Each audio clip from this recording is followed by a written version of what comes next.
From Pantheon. Yes, correct. So yes. for those who maybe don't know what is Pantheon, can you explain to us in simple words what is Pantheon?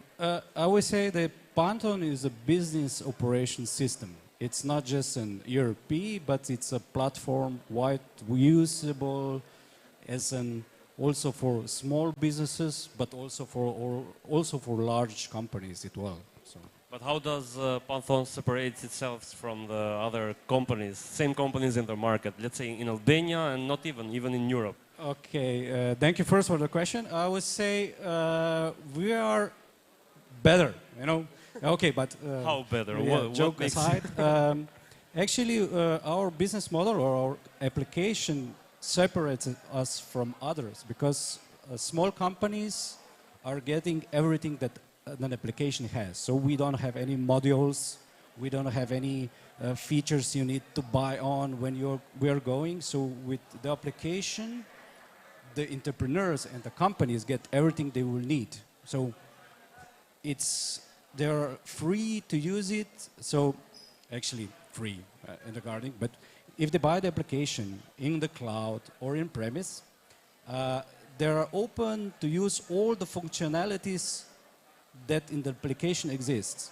AI, document recognition, automatic bookkeeping system. So everything that was first reserved for the small or for the big companies, now it's in the application itself. So the small companies can adjust and say, oh, we have that function, we have that function, and cannot keep in mind, oh, I need to buy another module, I cannot buy this, and I have a limitation of 10 megabytes or something like that. So everything we have, and also the bigger companies have, is also included in the application. And I think that it's the most better thing that Pantheon separates from other applications.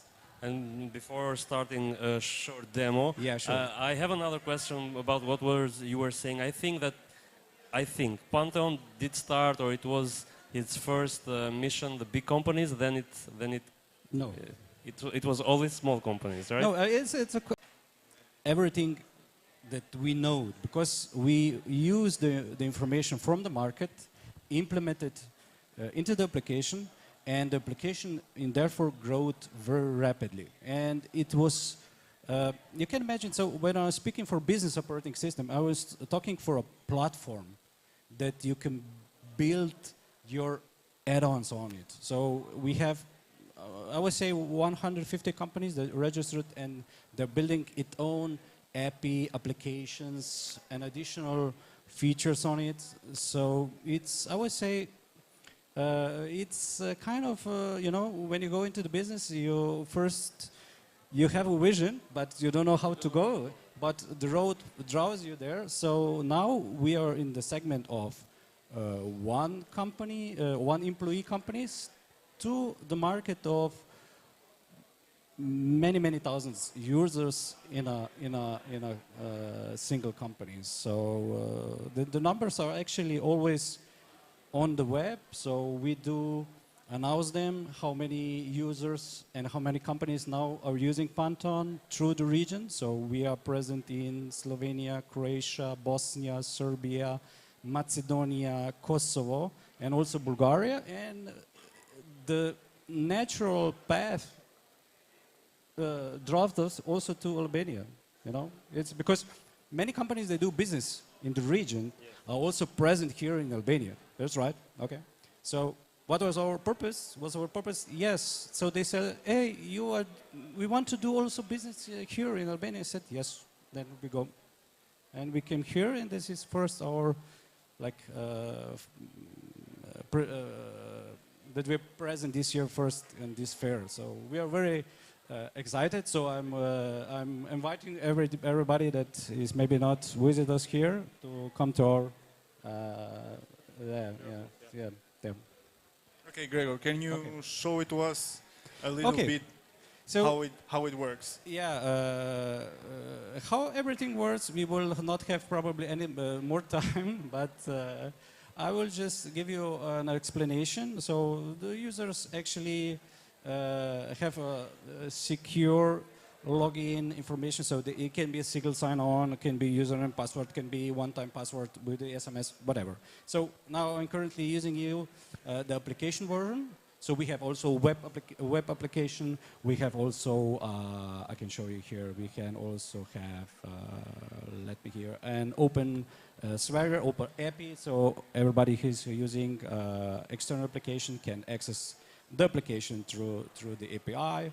Also, we have some automation services like Pantheon Automation Server, who is actually doing something automatically for you, like overnight, bookkeeps it, calculates payrolls, does the automatic recognition of incoming documents, and etc., etc., etc.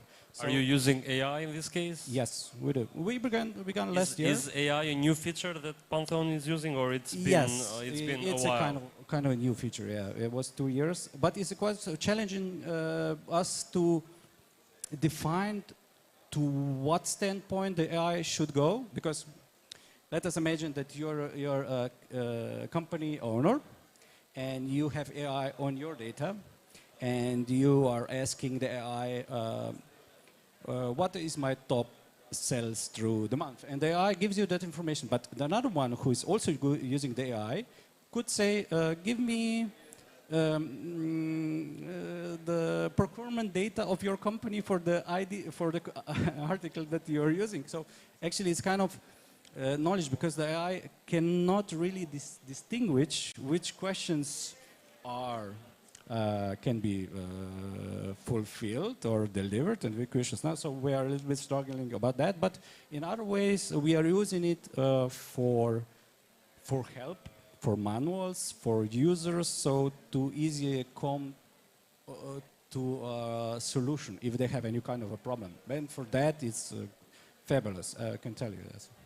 So maybe we should continue a bit with the demo. The application has different modules. So from kind of entities, you're using subjects, currencies, items, and so on. I can give you an explanation or interesting part. So we actually automatically gather data from well-known data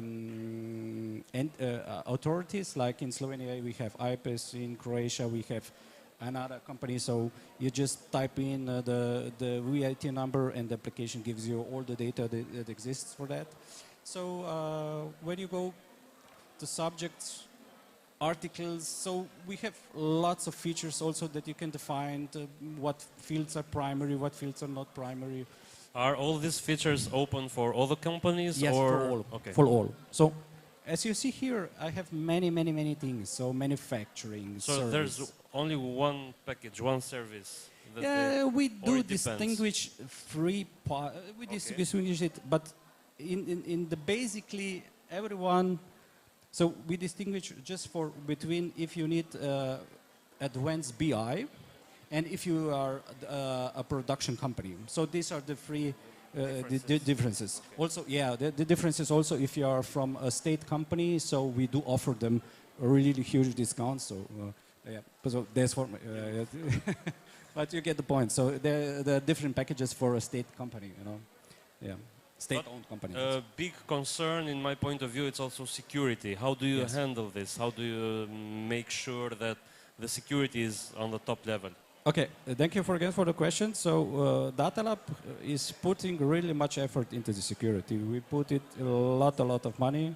We at the first, I think we were first who was done ISO 27001 for certificating also the application itself. We certificate it also in local, let's say in Slovenia, local authorities. Also, there are some external auditors that certificate each year the application. So, what I say for security, as I mentioned, the user can use it to log in with the username and password. Also, the data in the database if you would like to be, are encrypted. So we do implement all the GDPR strict regulations. So if you are a natural person, all your metadata is encrypted. So no one from other, let us say, departments can see where I live and how I do. So also for the administrators who actually have also database access, the data is not actually readable through the row level security that is also implemented in Pantheon. So there are many technical parts that we could go, but for an end user, I think that if he's concerned about security, the best thing I would suggest to him, use it in the cloud, you know, because the data in the cloud is regulated by the, let us say, by Vodafone, you know, as we in each country are using separate cloud providers. So in Slovenia we use Telekom Slovenia. In Croatia we use Tekom. So you use Kosovo, local you use, usually? huh? You use local usually? Yeah, cloud? yeah, Okay. yeah, because it's regulated. Because every country has local regulations. So the local regulations for each country is the data cannot leave your country. Yeah. So in Croatia is also, so in Kosovo we're using IPCO, in Macedonia we're using Tekom. So always we're using And in local. Albania? We are in talk with Vodafone, but actually perfect. I cannot disclose this. Vodafone is here, so Yeah. Hopefully they will give us That's a huge good discount, news. maybe. Yeah. Gregor, can you share with us the success story of Pantheon? Okay, if I would like to list all the success stories of Pantheon, we will not have any time here to sit.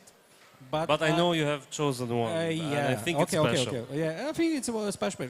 As I told you, that Pantheon is a business operating system. Okay, itself. That means that we can connect to different how to say different. Also vendors, and the different vendors connect to us, you know. So one success story is it's with one company in Greece. We provided them Pantheon for bookkeeping and for the local operating system, and we done that for a company called Bedva Capital. Okay. Oh no, you can see it. Maybe I will go back. Okay, Bedva Capital is a huge company that is working in Croatia, Serbia, Slovenia, Montenegro, Bosnia, and they use it Pantheon for the local bookkeeping information, and for the debt collection they are using a different software. Okay, so you can imagine this company has a turnover over 2.5 billion euros. It's some kinds. You can imagine that there are many entities in the book, or in the general ledger and the bookkeeping information itself. So Pantheon was used for the basic course. It's for fulfilling all the national legislative for bookkeeping, for sending the how to say, the VAT, the tax relative data to the national authorities. And I think that's one of them, and we have lots of them, you know, because Pantheon is very open. So we do internationally combine companies, and they actually also seek us to use Pantheon also for, as I said, for the fundamentals and for the, let's say, for the basic operating system, and they again connect it on top of it. Thank you, Gregor. I hope that we see each other next year, and I hope next year your success story is from Albania. I'm very sure about this. Lastly, if someone that is watching us live now, they come today and also tomorrow at Future2tech, what's happening at your booth, and why should people come there? Stop there. Okay, what is happening? So we are seeking for partners here in Albania. So we would like to expand on our business, and our business model is not that we are alone doing just business here, but our business model is that we need partners, and we like to share our knowledge with them. We like to share our market with the partners with them. So, and in all these regions, always we are combining local partners for the implementation and for the support. And what is crucial, the support is always on the first step, you know. So please be, invited, and we will welcome you on our stand that you join us and we'll talk about it. Yes, thank you for your time. Thank you, Gregor. So, pas pak, Smart Kids e shoh që është gati, kështu që na duhet një pauzë 5 minuta dhe rikthehemi sërish live këtu në Demo Zone në Future2Tech.